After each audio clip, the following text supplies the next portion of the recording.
Depression دراصل انسانی ذہنی کیفیت کا نام ہے جس میں انسان اداس، مایوس اور نا امید ہو جاتا ہے۔ یہ کیفیت کسی بھی انسان پہ مختلف مراحل میں کئی دفعہ ہو سکتی ہے، مگر ڈپریشن کو ڈائگنوز کرنے کے لیے ضروری ہے کہ یہ کیفیت مستقلاً کم از کم 2 ہفتے تک زیادہ تر وقت رہے۔ ڈپریشن خواتین میں مردوں کے مقابلے میں زیادہ ہوتا ہے۔ کسی بھی معاشرے میں ڈپریشن کے مریضوں کی تعداد بہت زیادہ ہوتی ہے۔ پوری دنیا میں دیکھا گیا ہے کہ تقریباً 5 سے 7% لوگ ڈپریشن کا شکار ہوتے ہیں، مگر ہمارے یہاں کوئی پراپر اسٹڈی تو نہیں ہوئی۔ پاکستان کے بارے میں ایک review article British journal of psychiatry میں چھپا تھا، جنہوں نے 20 مختلف تحقیقات کو ریویو کیا تھا۔ اس کے مطابق ہماری سوسائٹی میں یہ تقریباً 33% ہے، جو کہ بہت زیادہ ہے۔ اس کی مختلف قسم کی علامات ہوتی ہیں اور دیکھا یہ گیا ہے کہ 2 ہفتے کے اندر کسی کا موڈ اگر بہت زیادہ اداس رہے یا اس کا دلچسپی جو روزمرہ کے معمولات ہیں ان میں کم ہو جائے، تو یہ 2 اسکریننگ کوشچن ہوتے ہیں۔ اس کا مطلب کہ اس شخص کو ڈپریشن ہو سکتا ہے، مگر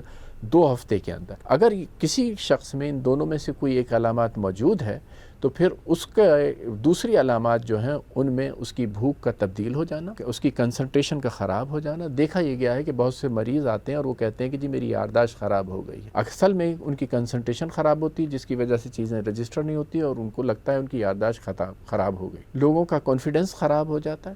اس کے علاوہ ان کے دماغ میں منفی خیالات آتے ہیں، اتنے زیادہ منفی ہوتے ہیں کہ وہ اپنی زندگی کو ختم کرنے کے بارے میں سوچتے ہیں۔ نا امیدی، مایوسی، یہ بہت کامن ہوتے ہیں اور دیکھا یہ گیا ہے کہ بہت سے مریض جو کہ ڈپریشن کا شکار ہوتے ہیں وہ ان کے ازواجی تعلقات بھی بہت خراب ہو جاتے ہیں، جس کی وجہ سے یہ مختلف قسم کے توہمات میں مبتلا ہو جاتے ہیں اور مختلف قسم کے کوئکس کے پاس جاتے ہیں اور جہاں پہ مس ٹریٹ ہوتے ہیں۔ ڈپریشن کے بارے میں مختلف قسم کے توہمات ہیں۔ لوگوں کے ذہن میں یہ ہے کہ ڈپریشن صرف ان لوگوں کو ہوتا ہے جو کسی طرح کی ذہنی کمزوری یا جسمانی کمزوری میں مبتلا ہوتے ہیں، جبکہ یہ غلط ہے۔ ڈپریشن کا تعلق کسی کمزوری سے نہیں ہے، یہ کسی پہلوان کو بھی ہو سکتا ہے اور کسی کو بھی ہو سکتا ہے۔ اس کے علاوہ ایک یہ بھی ہے کہ کسی کو ڈپریشن ہو جائے تو اس کو یہ الزام دیا جاتا ہے کہ جی اس کی صحبت صحیح نہیں ہے یا اس کے اندر ماحول یا اس کا جو براٹ اپ ہے وہ صحیح نہیں ہے، جس کی وجہ سے اس کو ڈپریشن ہو گیا۔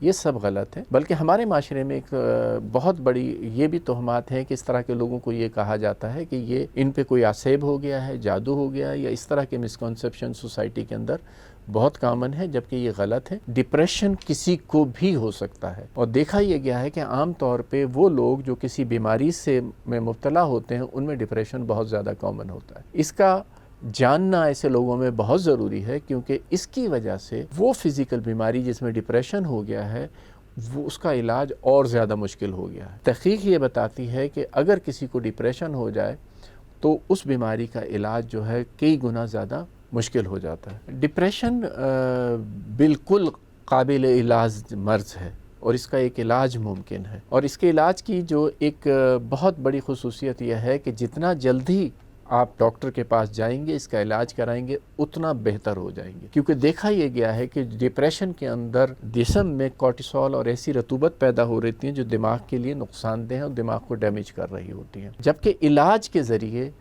ان کو کاؤنٹر کیا جاتا ہے اور انسان کی دماغ جو ہے وہ بہتر ہو جاتا ہے اور اس طرح کی ڈیمیج سے بچ جاتا ہے۔ اس لیے اگر ڈپریشن کے علاج میں ہم تاخیر کریں تو جتنا لیٹ ہم اس علاج کو کریں گے، علاج اتنا ہی مشکل ہوتا چلا جائے گا۔ اس کے علاج کے لیے مختلف قسم کی ادویات جو ہیں وہ اویلیبل ہیں۔ ان ادویات میں کسی قسم کی عادت نہیں ہوتی۔ اگر ذہن میں یہ ہے کہ یہ دوائیں کھائیں گے تو عادت ہو جائے گی، یہ غلط ہے، بلکہ ان ادویات کو کھانے سے انسانی کی ذہنی صحت جو ہے وہ بہتر ہو جاتی ہے اور انسان اس تکلیف سے نکل آتا ہے۔ ان ادویات کے بارے میں ایک چیز ذہن میں رکھنی چاہیے کہ یہ ادویات فوراً اثر نہیں کرتی کہ آپ نے آج دوا کھائی اور آپ کل ٹھیک ہو جائیں۔ عام طور پہ جو ڈپریشن کی ادویات ہوتی ہیں ان کو اثر کرنے میں 4 سے 6 ہفتے لگتے ہیں، مگر تھوڑا بہت فرق کچھ دنوں میں ہونے لگتا ہے، اور پوری طرح بیماری کو ختم کرنے کے لیے دوائیں کم از کم 8 سے 9 مہینے کھانی پڑتی ہیں، مگر یہ فیصلہ آپ کے ڈاکٹر کریں گے۔ ان دواؤں کو کبھی بھی کم نہ کریں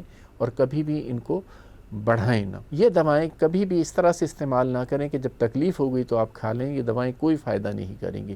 جیسے پیراسٹامول ہے، ہم جب سر میں درد ہوتا ہے کھا لیتے ہیں، ویسے نہیں، اس طرح سے نہ کھائیں۔ ادویات کے ساتھ ساتھ بہت سے ایسی چیزیں جس سے آپ کی ڈپریشن بہتر ہو سکتا ہے، وہ اس میں ایک ہیلتھی لائف سٹائل وہ بہت ضروری ہے۔ مثال کے طور پہ آپ زندگی میں ایک ترتیب پیدا کریں، قدرت سے قریب آئیں، سونے کا، اٹھنے کا، کھانے کا ٹائم مقرر کریں، رات میں سوئیں اور دن میں جاگیں۔ اس کے علاوہ ریگولر ایکسرسائز کیے۔ دیکھا یہ گیا ہے کہ ایکسرسائز سے بھی ایسے رطوبتیں دماغ میں پیدا ہوتی ہیں جو کہ ادویات سے ہوتی ہیں، اور جو لوگ ڈپریس نہیں ہیں اگر وہ ایکسرسائز کریں تو ان کے اندر برین میں اتنی گروتھ ہو جاتی ہے کہ وہ اسٹریس ریزیلنٹ ہو جاتے ہیں، اور اس طرح کے لوگوں کو پھر ڈپریشن نہیں ہوتا۔ کھانے کے اندر بیلنس ڈائٹ لیں جس میں جنک فوڈ کم ہو، کیونکہ اس میں اومیگا 6 ہوتا ہے جو کہ برین کے لیے نقصان دہ ہے، اور سب سے بہتر مچھلی رہتی ہے کیونکہ اس میں اومیگا 3 ہوتا ہے جو دماغ کے لیے بہت ہی فائدہ مند ہے۔